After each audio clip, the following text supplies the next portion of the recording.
Thank you so much for the wonderful introduction. I'm really happy to be here today, and I'm really excited to talk to you about one of my passions, which is thermoregulation in the neonatal intensive care unit.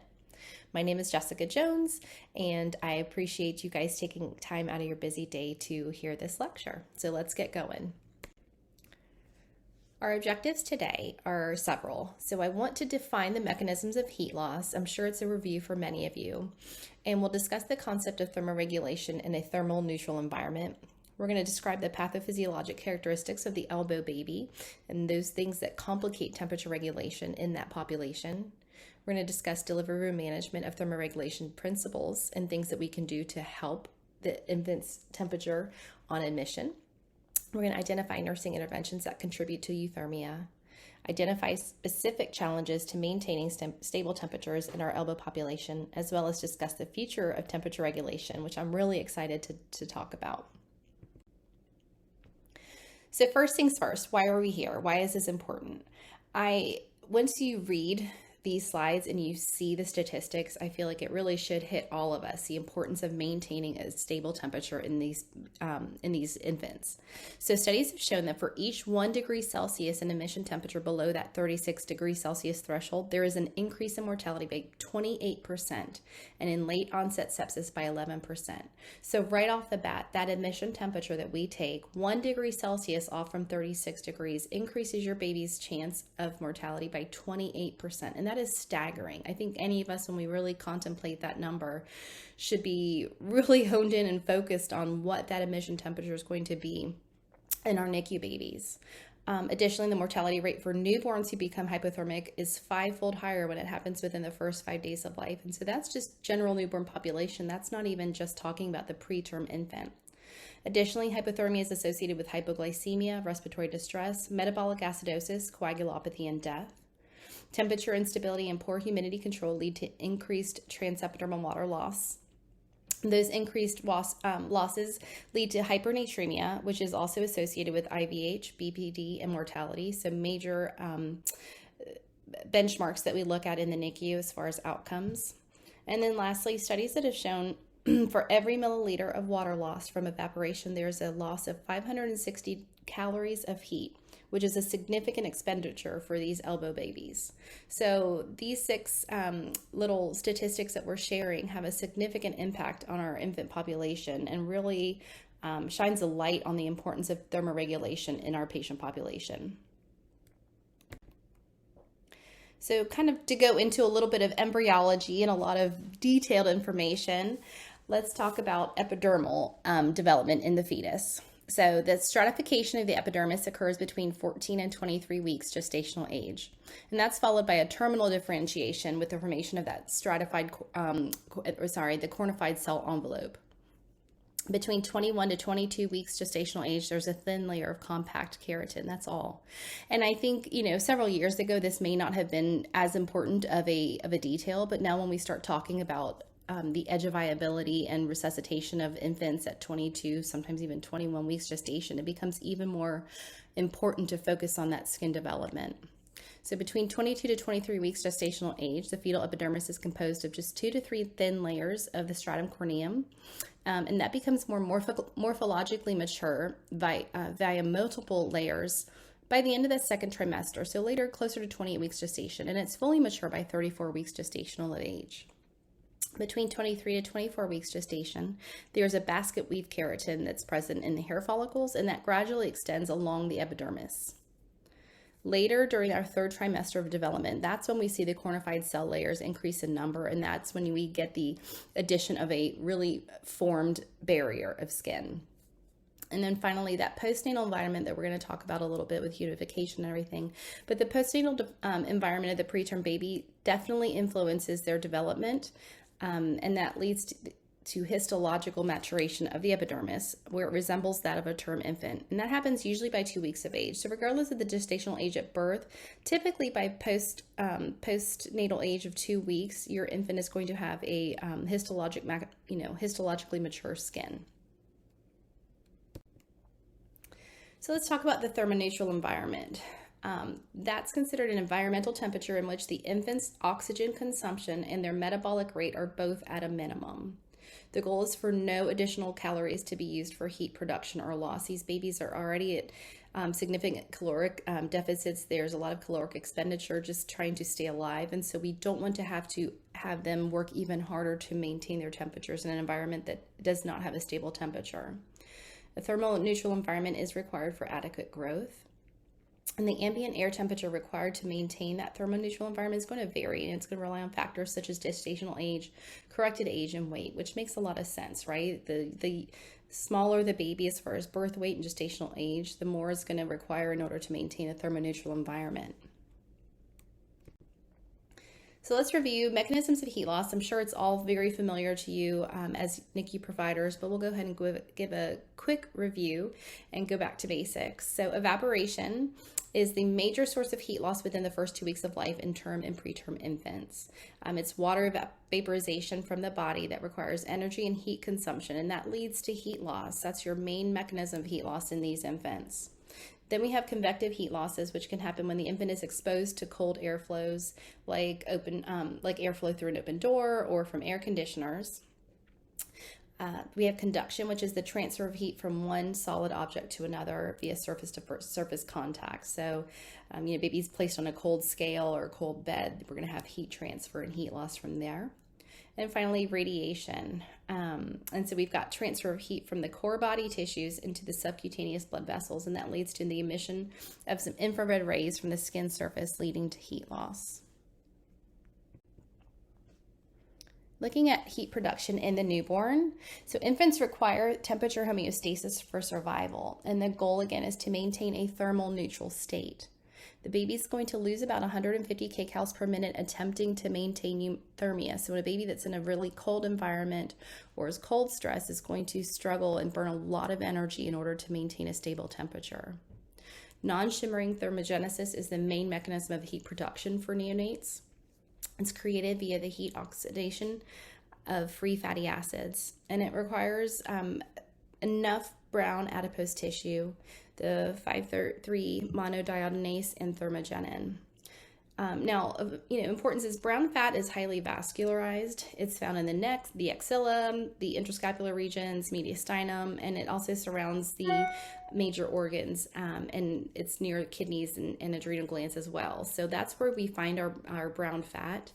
The problem is that preterm infants delivered before 32 weeks gestational age do not really have those adequate brown fat stores. And so they're really not able to create that non-shivering thermogenesis, which would help them maintain a stable temperature.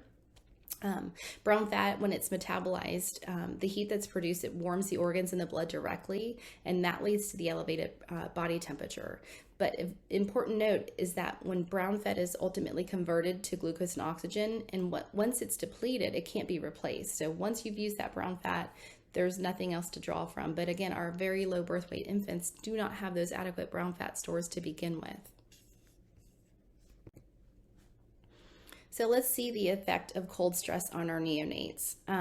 So as we discussed, that brown fat metabolism is inefficient in our extremely low birth weight population due to extreme immaturity. And so there's not going to be enough brown fat and non-shivering thermogenesis to prevent the baby's temperature from falling. So when we have cold stress, that leads to increased metabolism. And on the left, you can see there that leads to increased glucose utilization, depletion of glycogen stores, and hypoglycemia. But when we think about our extremely low birth weight infant, they already have minimal energy stores. There's not much to pull from. So we already have a baby that's kind of, starting from behind the 8 ball, and then we add cold stress to it, we cause so much more complications from that. And then additionally, when we have cold stress and increased metabolism, we've got an increased oxygen consumption, which leads to this cascade of hypoxemia, anaerobic metabolism, metabolic acidosis, pulmonary vasoconstriction, worsening hypoxemia, and worsening respiratory distress. So obviously, these extremely low birth weight babies already have respiratory distress due to surfactant deficiency and immaturity. And so oxygenation during cold stress is going to be even more decreased. Glucose is also is consumed during the thermogenesis process, which depletes the baby's already minimal energy stores. These factors lead to the accumulation of lactic acid, which places a greater demand on the cardiovascular system to increase cardiac output. So consequently, the extremely low birth weight infant becomes acidotic. Increased energy expenditure in an already sick and unstable infant is going to affect your vital signs, your pH, your glucose homeostasis, and oxygenation. Decreased oxygenation leads to increased acidosis, hypoglycemia, and tachycardia. And all of these things come from cold stress, and that leads to increased morbidity and mortality. So we can see, while it's just one vital sign that we think about, it really can affect the baby overall. And I think one of the things that I love about thermoregulation, and when we talk about stable temperatures and temperature management in the NICU, is that as NICU nurses, which I am a NICU nurse, I started off 21 years ago at the bedside, but it's really the one variable that nurses have full autonomy over, right? So when we talk about other things like ventilation and blood gases and blood sugars and cardiac output, there's so many different factors that go into that. We can collaborate with our team, we can work together to improve those things, but temperature regulation really is something that the nurses are able to control and have full autonomy over. And it's a great responsibility. It's not just another vital sign, and it's something that we really need to focus in on and pay attention to. And we can see from this slide exactly why. So looking at specific risk factors to the extremely low birth weight infant, we have a disproportionate body mass to surface ratio. We have increased skin exposure due to their posture and tone. They're typically kind of laid out in the bed. They don't have good tone that kind of keeps them curled into themselves. Usually with positioning, we can help that, but we've all seen what those babies look like in admission when everybody's working on them or trying to get things done. They really are just kind of splayed out. We have a decreased presence of subcutaneous fat, which we talked about. We have inefficient vasomotor control and non-shivering thermogenesis, and an immature skin barrier, which we went over. So the larger skin surface area does lead to greater radiant heat loss, as well as increased insensible water losses. And as we discussed, that brown fat isn't really well developed until the baby gets closer to 26 to 30 weeks gestational age. And then additionally, hypoxemia, which again, so many of these babies struggle with, can impair any brown fat metabolism that is taking place. And so, this baby that already has severe RDS and is struggling with hypoxemia, everything is just compounded and made worse.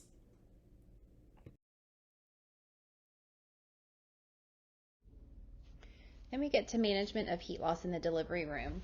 So thankfully, there's been a lot of research that has shown various ways to mitigate heat loss when dealing with extremely low birth weight babies, especially in the delivery room. A couple of them include a preheated bed, and that helps to minimize heat loss from conduction radiation. So whenever we know that there's a warmer baby alert, a small baby that's getting ready to deliver, we make sure that we preheat our warmer and that it's ready to go.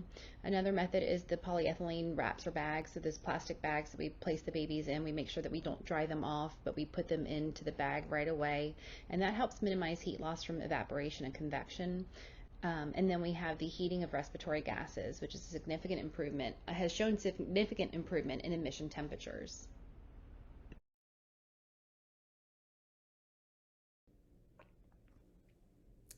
So some of the challenges that we face in the delivery room include the delivery room temperature itself, again, the ambient air temperatures. I think this is very facility dependent, and a lot of times when the OR staff are not understanding of the full impact that temperature regulation can have on these babies, it makes it really difficult. So I really stress having those discussions, those small baby alerts and those types of things in order to discuss the importance of maintaining a stable delivery room temperature. Cold delivery rooms less than 26 degrees Celsius, less than 26 degrees Celsius have been associated with colder admission temperatures in the NICU for elbow babies. 77 degrees Fahrenheit in the ORs or special delivery units, where we do all babies less than 32 weeks gestational age, have been shown to help the baby's admission temperature. Additional challenges include delayed cord clamping, right? So that's the goal. That's the gold standard, to have that delayed cord clamping for at least a minute as long as the baby's doing well. But if we think about it, not all the providers are there, especially in the OR, to help kind of maintain temperature. So we have a baby that's pulled, straight out and is wet and is not necessarily being dried. And so when we talk about all those mechanisms of heat loss that are taking place, they're really just laying there for a full minute. I liken that to, if you're somewhere in a cold temperature sitting in a hot tub and you get out and you're just standing there, no towel, nothing to dry you off, and you're freezing, right? If you're wet, you're cold. And that's a huge way that babies are losing heat in the delivery room. So trying to figure out how to work together as a team to minimize those losses during that first minute of life during delayed cord clamping is really important. Then we have the challenge of just provider to provider infant transfer, right? We're moving the baby from one place to another. We're walking them maybe through a cold OR to a colder special delivery unit. We're delayed in placing a baby on servo mode, if that's even an option in some delivery rooms. And we've got competing priorities. We obviously want to focus on the airway, breathing, circulation, our ABCs, and making sure that we're following NRP. And along with that, though, sometimes what happens is thermoregulation kind of gets kicked down the road, and it's not as much of a focus. And so trying to have that in the back of your mind, okay, what are we doing to preserve the baby's temperature during that stabilization process? And then finally, just struggles in obtaining a temperature prior to leaving the OR. I know that's a goal of ours before we even leave the special delivery unit or the OR, is to attain an axillary temperature, just to kind of get a baseline and see where we're at, what needs to be done. So some OR and NICU tips for maintaining temperatures. Minimal hands touching the infant. I think we've all seen those infrared pictures where we look at the heat transfer. When we stick our cold hands into a warm isolate, we can see the way that heat is transferred from the baby to hands. And so we really try to focus on minimal hands touching the baby, which is a challenge. There's a lot of things that need to be done on these tiny patients, right? We got to move them over to the bed. We got to get leads attached. We got to put on our pulse socks if it's not already there. And we're doing all of these things, and everybody wants to help. It's a great team effort, but just being aware of the fact that for, every hand touching that baby, we're increasing the risk of heat loss from the infant. We want to have a dedicated admission bed with equipment warming. That is super helpful now that we know. And again, we don't always know when we're about to get an elbow baby especially, but if we do know, hey, there's a 24-week baby that's getting ready to deliver, well, let's get everything pre-warmed and ready for the baby so it can be admitted to a warm environment. We want to make sure that we have the correct equipment for these infants. One of the things that we found doing some QI projects in our unit was we didn't have the correct servo probes for our giraffe beds. And so even just having the baseline equipment, we started off with the right probes, and then as ordering kind of got handed off to other people, we went with the cheaper probe, right? That's what happens sometimes. Oh, well, we can get the same amount for cheaper, or, really save money here, but making sure that we have the correct equipment for what we want to do. So having the right servo probes for the bed is a huge thing. And then making sure that we're putting them in the right place. And then finally, being familiar with your equipment and its optimal use. One of the things that we've started doing with our new nurse interns as they come into the unit is let them play with one of our incubator beds, see what capabilities it have, learn about servo mode, learn about the air curtain boost, learn about air control, and all of the different ways that we can maintain temperature in this population using the equipment that we have. I have found that it's really helpful to the nurses to be able to understand what goes on. Sometimes we just kind of throw them into training and, okay, well, here's the incubator and baby needs to stay in it, but we don't really go through all of the details. And that leads to trouble down the road when they don't know how to troubleshoot and we don't know what's going on. And all of a sudden, we haven't been following it, and we didn't notice that things have changed because there are subtle changes with the incubator bed, and that gets missed. So really making sure that we understand how to use our equipment. So what do we do when we get to the NICU as far as managing temperatures? So we want a minimum of 70% humidity needed to minimize transepidermal water losses. Once the top is down, keep it down. That is a huge thing. I've noticed before we really got into focusing on thermoregulation in our unit that we were just kind of popping the top of the bed very casually and for really unnecessary interventions. Now, obviously, if you have a baby who's compromised and you need to get to that baby, there's an issue with the airway or something like that, then yes, we need to do what we need to do to resuscitate the infant. But if anything can be done with the top down, that is the goal. The moment you pop the top of that incubator, you're losing the heat, you're losing the humidity, and you really kind of have to start all over again. What we've started doing is using a plastic covering if the incubator is open. So when we bring our babies up, our elbow babies, they're in that polyethylene bag and they stay there until we've achieved adequate humidity. But if we have to pop the top of the bed open, we do have another plastic covering available at the bedside and a kit ready to go so that the nurse can cover the baby and again minimize those evaporative losses. We definitely try to utilize the patient care portholes and that air curtain boost. We're conscious of temperature management during procedures. That was another big thing we noticed. We kind of started with our QI projects, and so many times how one QI project kind of leads to another and another. So we really perfected our admission temperatures. All of our babies were being admitted with stable axillary temperatures. It was a huge victory, especially when we look at that statistic that we shared at the beginning of this webinar, the 28% mortality rate for infants with a 1 degree Celsius below 36 degree temperature. And so we were really proud of ourselves. But what we found was an hour later, our temperatures were really low or they were really high. Either way, the baby was not being maintained in a thermoneutral environment. And what happens during that golden hour, right? We've got line placement, we've got surfactant, we've got measurements and all of these different things that are to x-rays, all of these different variables that are taking place, which were causing the baby to have unstable temperatures at that 1 hour mark.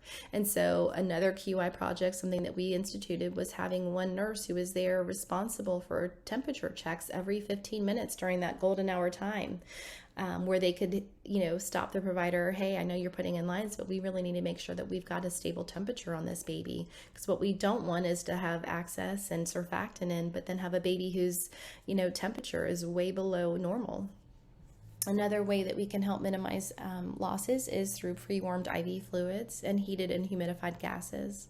And then just really remembering that every basic nursing intervention, such as suctioning, repositioning, obtaining vital signs, all of those things, if we're not aware of it, can lead to hypothermia in our patient population.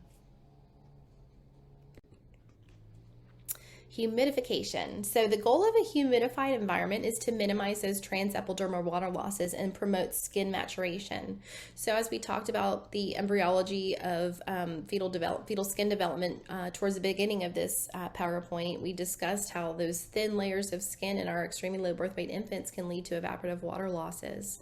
And what we've shown is that higher humidity prevents those losses and is associated with a decrease in insensible water loss, lower rates of hypernatremia, a decreased total fluid intake, and lower urine output. Lower humidity levels lead to a more rapid maturation of the skin barrier. And so it's a little bit of a balance, right? We want to make sure that we have enough humidity to minimize those transepidermal water losses and all of those other things like the hypernatremia. But we also don't want to have such high humidity where we're increasing the risk of bacterial colonization or we're delaying the maturation of the skin.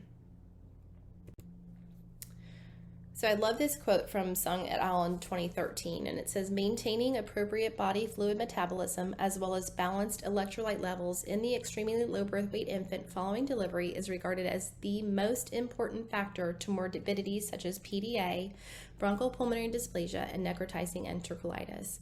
And I think when we think about all three of those things, we know how difficult it can be to manage and how it can really affect our outcomes, our morbidities and mortalities. And so really trying to make sure that we are maintaining good fluid and electrolyte balance in these babies is key.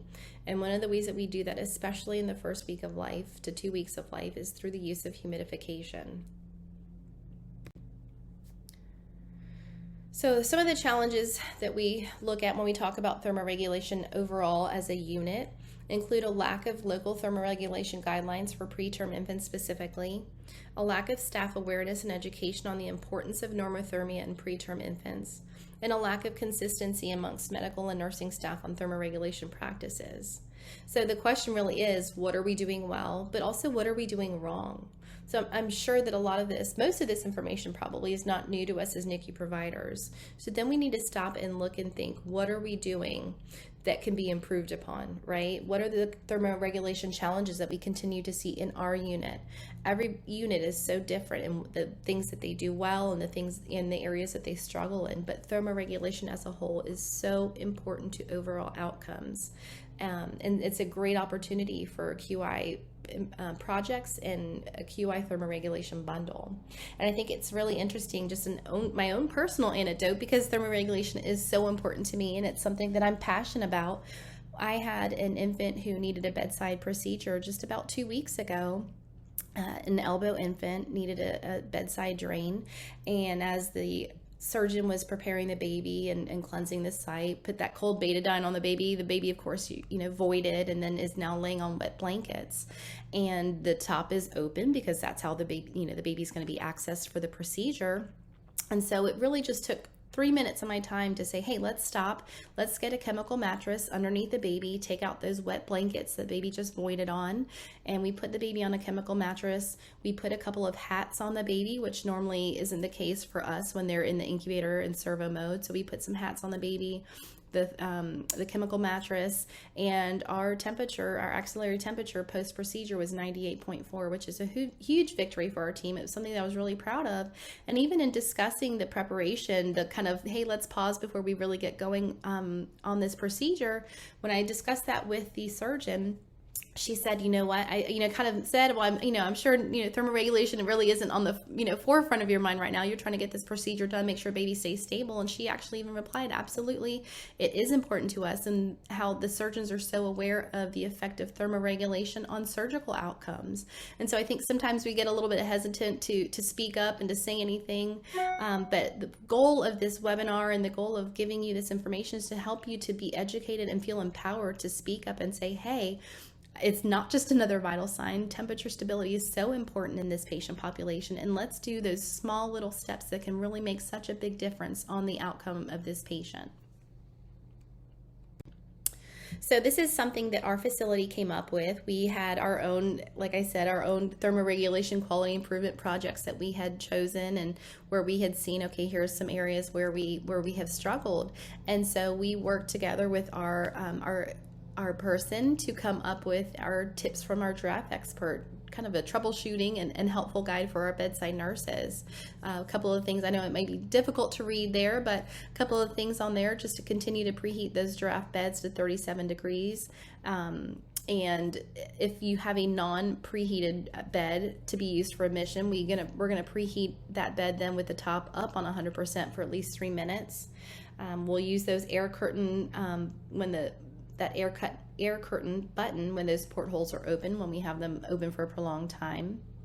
We're going to utilize those little baby Susans, which rotate around for IVs, intubations, and different procedures whenever possible.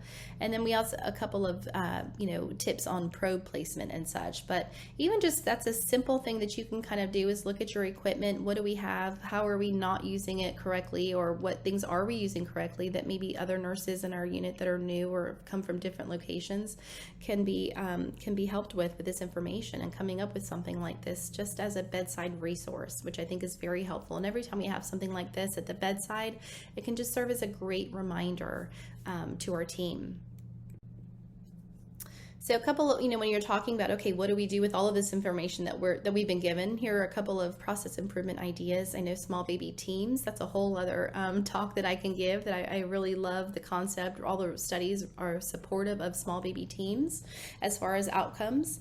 But that's one thing that you can do. You can review the implementation and adherence of your thermoregulation guidelines that are particular to your unit.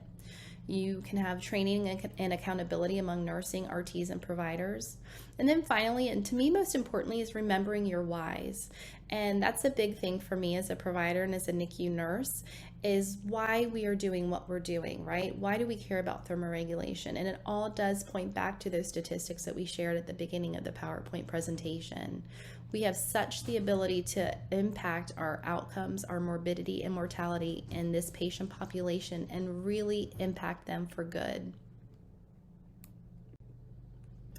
And here's one of the quality improvement projects that I focused on, and that was the use of humidity in our unit. We had already used humidity as a baseline, 80% for the first 2 weeks of life, and then we would have a general weaning guideline that our nurses followed. And so one of the projects that I wanted to look at, which kind of opened up again the door to more projects, was what if instead of just kind of following a standardized weaning from humidity, we look at individual weaning of humidity. So if you have a 2-week-old infant who seems to have increased insensible water losses, their sodium levels are high, they're in the 150s, or they've had excessive weight loss, and just signs that kind of point to increased insensible water losses. Well, what if we just kind of delayed the weaning of humidity in these patients a little bit? So it was just something that we were kind of looking at as far as a quality improvement project, trying to individualize that. Now, it didn't happen very often, but one of the things that we did find that spurred off from this project was that it really helped to improve physician to nurse communication.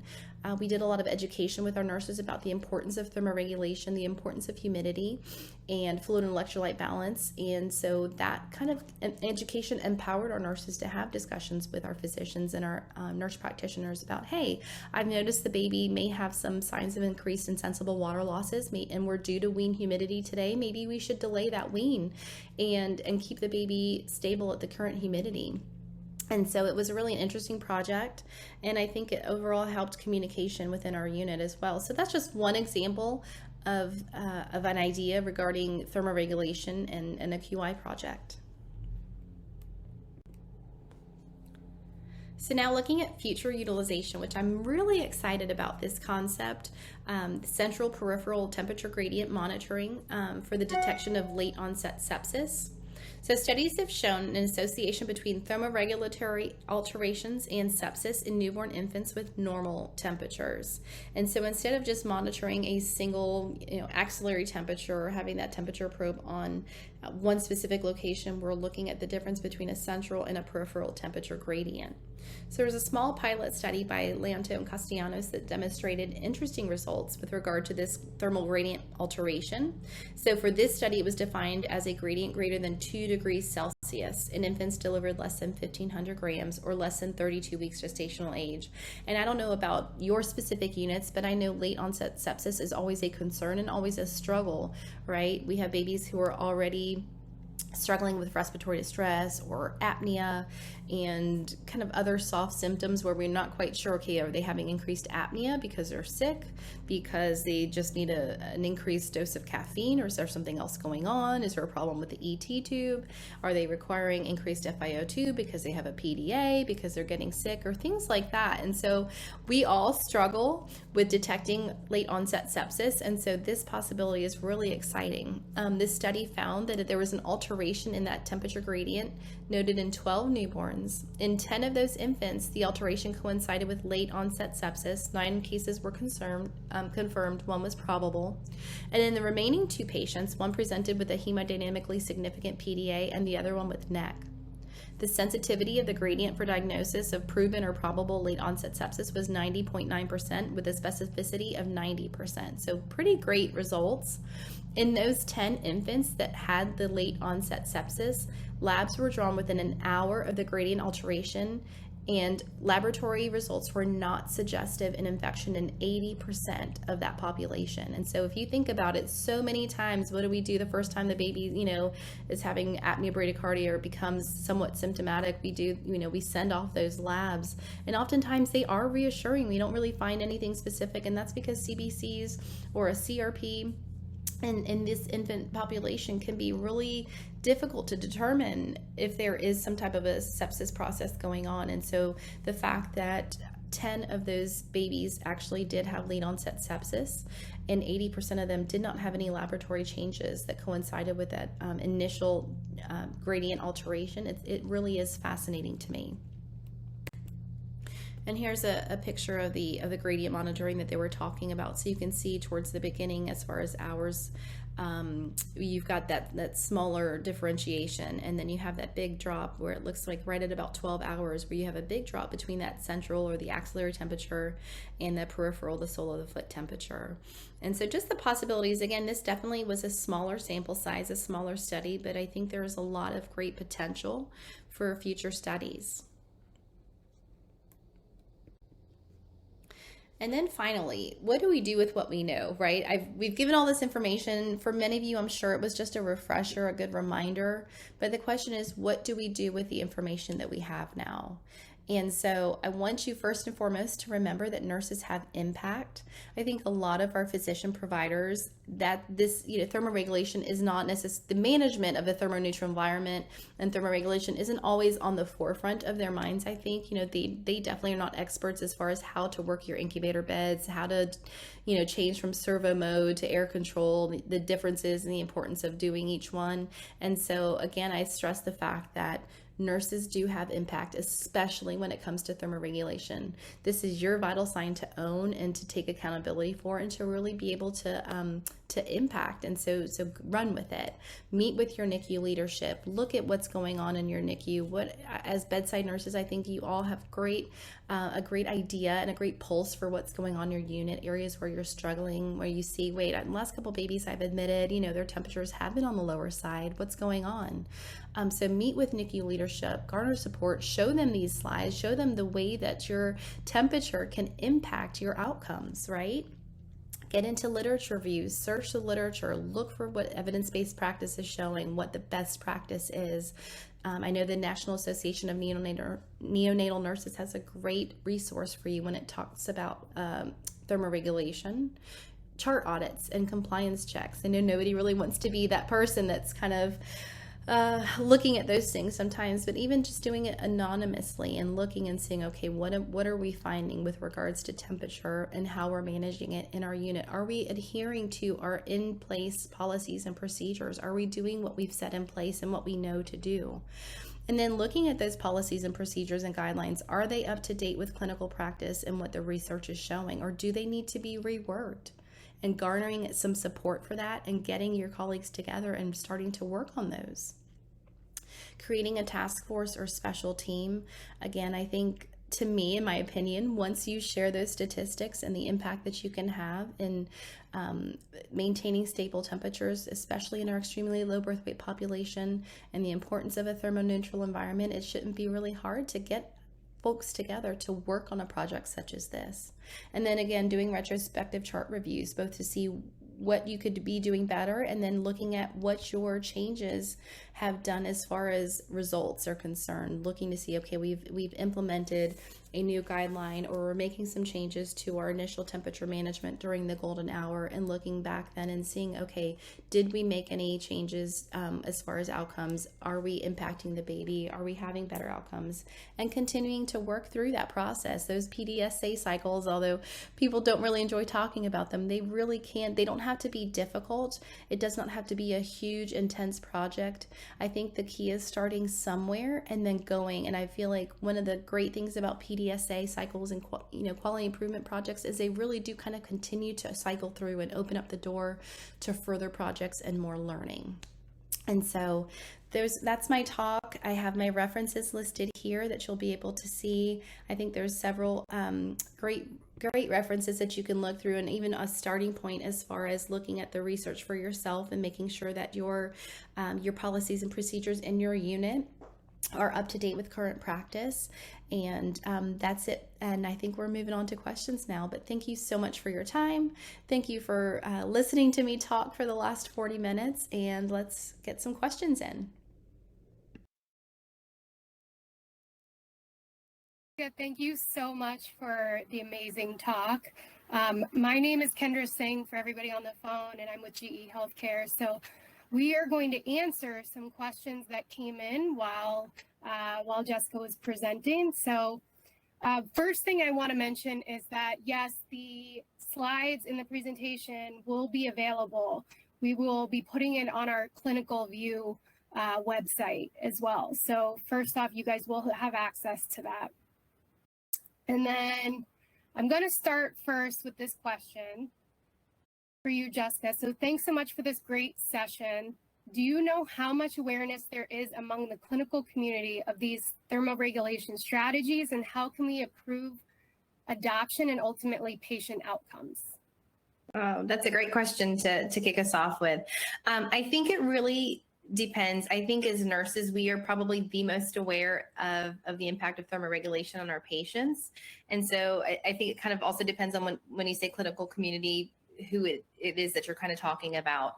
What I have found is it is a challenge just even within the hospital system with any area that's not familiar. Most people kind of, they hear NICU and they cringe, or they're like, oh, that's not for me, little babies scare me, that type of thing. And so I think we all kind of focus in on our own patients. So even when we're talking about OR temperatures and what is the OR temperature set at for these C-sections, they're focused on their patient and what their goals are. And they like to keep that OR cold and sterile and all of that stuff. And so it takes a lot of good communication and backing it up with the research and the statistics and a lot of teamwork to say, hey, well, here's what we're talking about. Here's why we care about this so much, right?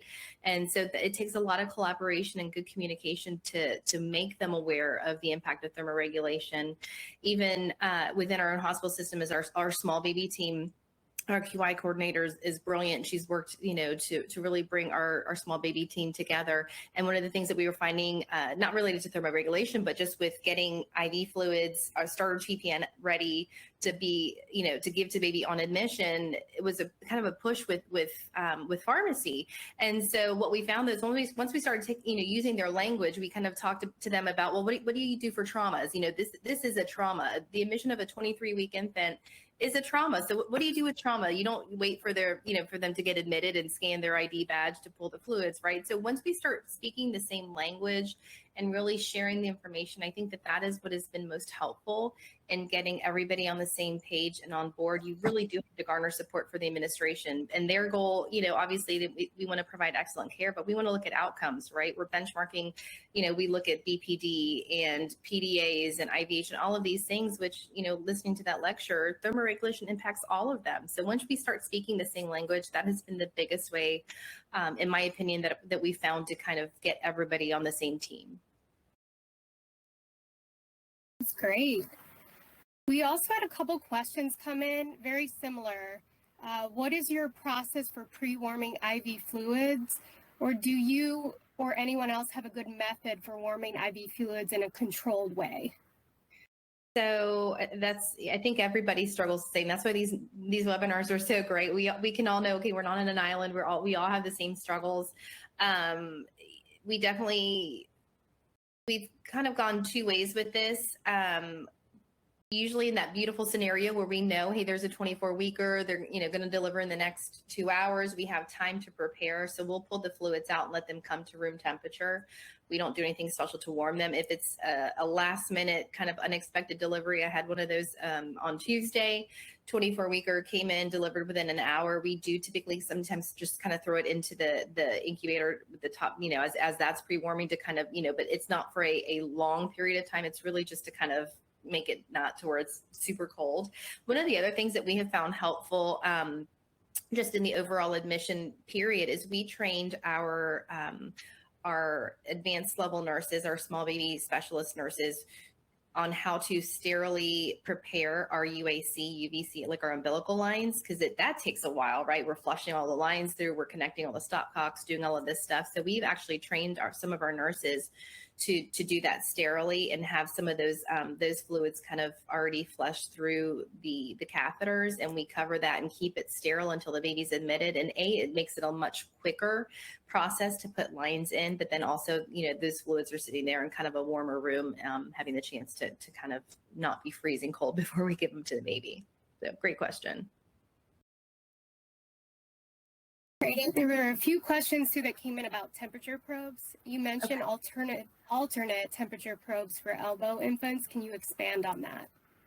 So our experience was not necessarily that it was an alternate probe. I think we kind of during COVID, somewhere along the line, somebody found, well, this looks like it's a probe that works for the giraffe bed, and that was what kind of got ordered, but it was not the correct gel probe. that we use for servo mode, the recommended, that GE recommends for use with the bed. And so it's just kind of somewhere along the lines that Orin got mixed up. So would definitely, if we're having some issues in your unit with temperature, stability, and servo mode, especially on the elbow babies, I would look to make sure that you're using the actual proper mode. Our rep from GE was amazing, coming over and just kind of giving us a refresher on how the bed works and all of the features that we weren't necessarily using. And then that was kind of how that came up. Oh, well, wait, we don't have the proper probe ordered. We're using something that was different. And so we ended up kind of scrapping those and making sure that we ordered the recommended temperature probe for servo mode on the drop beds. Great. There's a lot of questions that are coming in. We'll try to get to as many as we can. Please share more information about the use of plastic covering if the incubator is open, and how does that work with the line placement? Great. So the plastic covering is always, it's a double-edged sword, right? When we started really looking at our delivery room temperatures, our admission temperatures, one of the things that I found was I went down to a delivery of a elbow baby, and the nurse, was trying to be super helpful. She cut the bag open. And I was like, wait, what are we doing here? Because the purpose of the bag is to not be open. It doesn't do any good if it's laid open. And I understand it's so much easier to get to the baby, right? You're trying to put on the pulse ox and do all of these things. But the goal of the bag is to really be covering the baby fully. So making sure that we're using the bag properly. When we get to the unit, we're putting in lines, which thankfully, because of our line prep, is a much quicker process now. One of the things I will say as well, that these babies are not the ones that we practice on. So only the most experienced practitioners, neonatologists, are the ones who are putting in lines. It's not the time for our residents or our novice nurse practitioners to try, because we really value the time that we're really trying to get everything truly to be a golden hour. And so we want to make sure we have our most experienced and proficient people working on the babies. So during the time that lines are placed, we keep the bag and we just push it up to the chest. And then as soon as lines are placed and secured, the bag goes back down, and we keep the bag on the baby with the lid closed until we reach our goal humidity of 80%. So once the goal humidity inside the incubator with the top down has reached 80%, then we remove the bag from the baby. And so then going forward, let's say 5 hours later, the baby decompensates or something happens and we have to pop that top open to get a stat chest x-ray or to replace an airway. What we have right there, we have a bedside, we have a whole small baby kit that has everything that we need, so nurses don't have to run all over the place. And inside of that kit has the plastic covering. And so as soon as that pop gets topped, the plastic covering goes back over the baby and remains over the baby again until the lid is closed and we've reached our 80% humidity again, because the goal is to minimize those evaporative losses. And that baby's skin is not mature, and then the opening and closing of that incubator, even though you've got your humidity set, you haven't reached your goal humidity, so you are still having losses. So that's how we handle it, and I think it's been and again, a lot of these things are really easy to do. It's just taking the time to stop and think about what are some of the small things that we can do to make a big impact. Yeah, that's great. So a couple questions come in about servo probe. Is it okay to cover the servo probe with developmental covers, i.e. sandbags, Daniel Roos?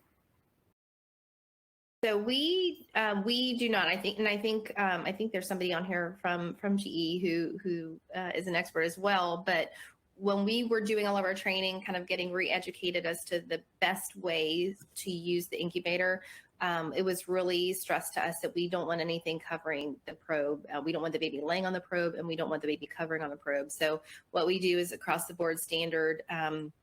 The temperature probe goes mid-axillary line, usually around the level of the nipples. We don't want it all the way up in the axilla. We want it to be able to take the axillary temperature when we do on the same arm. And then the only thing that we'll use is a little bit of MEPITAC, either below and then sometimes above, to kind of help it adhere. I know it's a challenge with humidity to keep anything to stick. And so we found that a little bit of the MEPITAC is good for the, safe for the baby's skin to prevent breakdown and things like that. And it does help to kind of adhere. So that's the only thing. But other than that, we don't put anything over the probe or underneath the probe. And I think Allison does have a comment on this.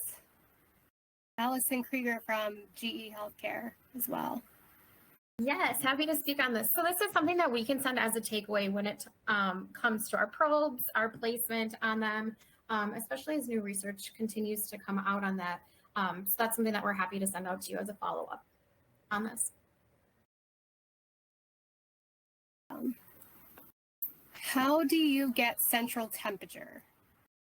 So I think for that study, and it is a little bit of an older study, and I think it's something that is kind of bubbling up again, the concept of, central. I think when in that study, when they talked about central, it was just an axillary temperature versus a peripheral, like on the foot temperature. I know before somebody was looking at a kind of core temperature using an esophageal kind of probe / feeding tube, but that's not, those aren't being made or anything anymore. So for the purposes of that study, it was more just kind of a central as far as like on the trunk of the body versus a peripheral temperature on the foot or hand. All right.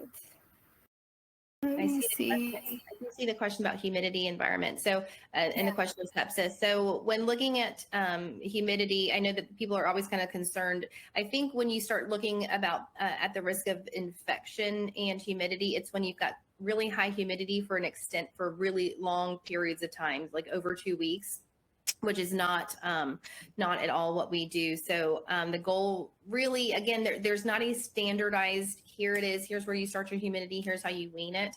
It definitely is facility dependent, but the use of a humidity greater than 70% during that first week or so, followed by, that slow weaning, has been shown to be most effective. And the concern for infection is usually when you have really high humidity for extended periods of time. And that's also bad for the baby's skin maturation anyway. So we try not to do any of that. And I see a question about, trying to kind of look through the questions as well. Yeah, there's a lot. One of the things too, I will say that we did, which has helped with our golden hour temperatures in just in the first couple of hours of life, is our nurse, who is the one who's documenting everything and keeping track of everything, is honestly one of our most experienced nurses. And we do every 15-minute temperature checks. I can't remember if I had said that during the webinar, but every 15 minutes, their job, whether we're doing lines or whatever it is we're doing, is to say, hey, what is our temperature? Just to kind of keep track of that. Making somebody solely responsible for that one vital sign has been a huge help for us. Let me see. Some of them are very similar to things that you've already answered, As far as weaning from servo to air mode, for us, we do, like, again, that is a lot of times facility dependent. We don't do that until the baby's closer to 1,500 grams. Then we start to kind of transition over to air control. Although, you really are able to wean the baby from the incubator on servo mode as well. It's definitely, what you do is you kind of keep your target temperature at 36.5 or whatever, 37 degrees, whatever your target temperature is for your facility. And then as you layer clothes onto the baby, a t-shirt and a hat, your incubator temperature should lower itself naturally as it adjusts to what the baby is doing. As it should have to put out a little bit less power, if that makes sense.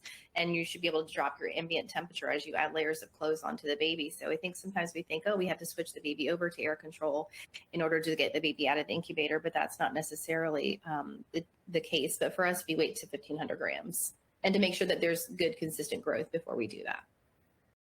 And then what's in this small baby kit we speak of? So I mentioned Jane Solomon, our QI coordinator, is a brilliant woman, and she's spearheaded all of our wonderful QI projects and our small baby team. And so one of the things that we did was we actually have a cart at the bedside. It's color coordinated for systems, and that cart stays right outside the door of the room. We have private rooms, and each drawer has just essentials that we would need to care for the baby, so that we're, again, not running all over the unit and trying to find things and leaving the bedside. Our goal is always one-to-one care, at least initially for the first, ideally it would be the first week of life, but definitely the first 3 days of life for nurses, so that they're not having to leave the bedside to run around and get things, especially in the case of an emergency. So we have our cart stocked for the first small baby outside of each small baby room. And honestly, it's a great, because it serves as a kind of a notice to everybody without shouting. And okay, I see this cart, the small baby cart's outside that room. I know that there's a tiny baby in there. I'm trying to keep the noise levels down and not just everybody walking into the room as well. Yeah, and Jessica, I know Allison was going to jump in to talk a little bit about the algorithm for weaning. Oh, perfect. Thank you. So just like you said, Jessica, I mean, truthfully, when you put a baby on that temp probe and you set that set baby temp, your baby's technically put on like a weaning protocol immediately. So without having to do anything, that constant feedback algorithm from the bed and what the baby's doing to keep that baby within their limit automatically puts them on a weaning protocol. So when you go into trends, you can actually see how hard our bed is working and how much it's actually putting out to keep that baby at their temp, or how little it is. So you can see like, okay, baby's not requiring as much heat for our bed to be putting out to maintain their temperature. So that's also a really good way that you can go into the trends and be able to see how much the bed is working for the baby, but how much the baby's working on their own and really weaning themselves off of the need for the heat from the bed. So hopefully that helps a little bit too. And that's one of the things that I've been stressing with our nurses as we talk about, looking at late onset sepsis and everything else. Our temperature may be, rock stable because that bed's doing exactly what it's created to do. But what is it taking to keep the baby's temperature that high, right? Is it having to put out that much more power, that much more heat in order to maintain that baby's temperature? And so looking at those trends, looking to see, okay, not just kind of checking off my list, all right, the temperature set is 36.5, the baby's temperature is 36.5, but what is that environmental temperature in the incubator actually look like? Is it having to work a lot harder? And if so, why? What's going on with the baby that's causing that? So really taking advantage of the bed's abilities. And I would recommend, like I said, our representative was wonderful, kind of came in and helped give us, I've worked in the NICU for 20 years. We've been dealing with these beds for a long time, but sometimes you just forget everything that it's capable of doing, or again, don't necessarily have the right equipment. So there's always a lot of good things to learn. So reaching out and utilizing the resources that you have available to you would be another big recommendation. It's a great place to start. Great. Thank you so much. And at this time, we are going to close the call, but before we end, we would also appreciate your feedback by answering a 5-question survey, which will appear at the close of this broadcast. It should take no more than 2 to 3 minutes. And I want to thank Jessica for her time. Also thank Karen, who introduced her, and everybody for your participation and engaging questions. So thank you guys, and see you again soon. Thank you so much for having me.